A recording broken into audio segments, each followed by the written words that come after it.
أعوذ بالله من الشيطان الرجيم.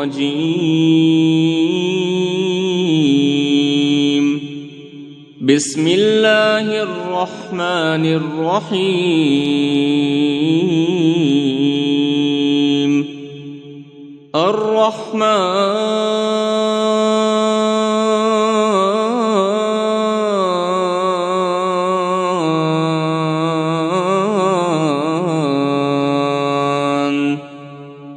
علم القرآن خلق الإنسان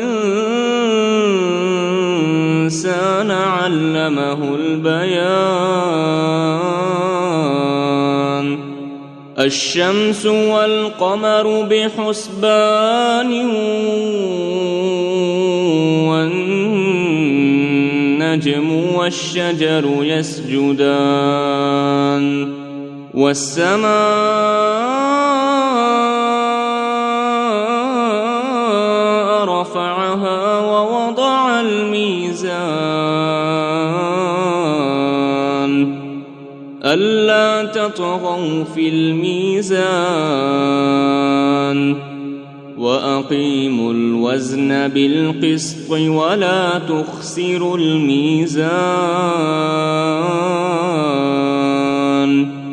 والأرض وضعها للأنام فيها فاكهة والنخل ذات الأكمام والحب ذو العصف والريحان. فبأي آلاء ربكما تكذبان؟ خلق الإنسان من صلصال كالفخار وخلق الجان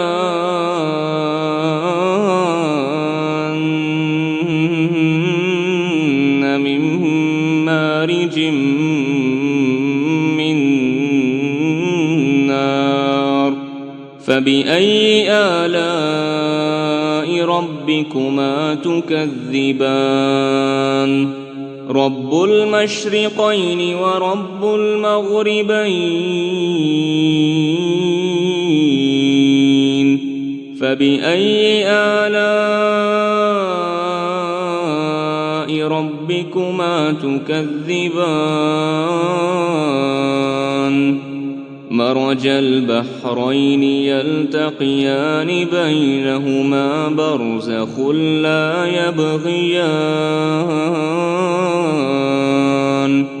فبأي آلاء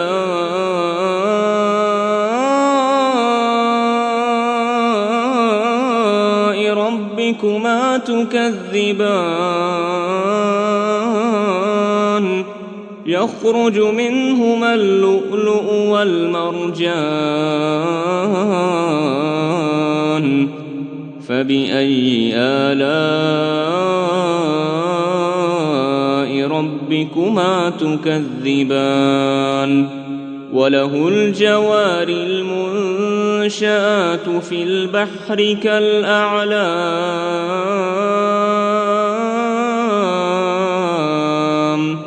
فبأي آلاء ربكما تكذبان؟ كل من عليها فان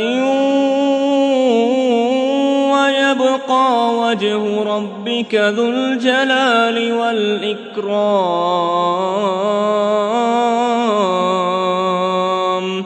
فبأي آلاء ربكما تكذبان؟ يسأله من في السماوات والأرض كل يوم هو في شأن. فبأي آلاء ربكما تكذبان؟ سنفرغ لكم أيها الثقلان. فبأي آلاء ربكما تكذبان يا معشر الجن والإنس إن استطعتم أن تنفذوا من أقطار السماوات والأرض فانفذوا لا تنفذون إلا بسلطان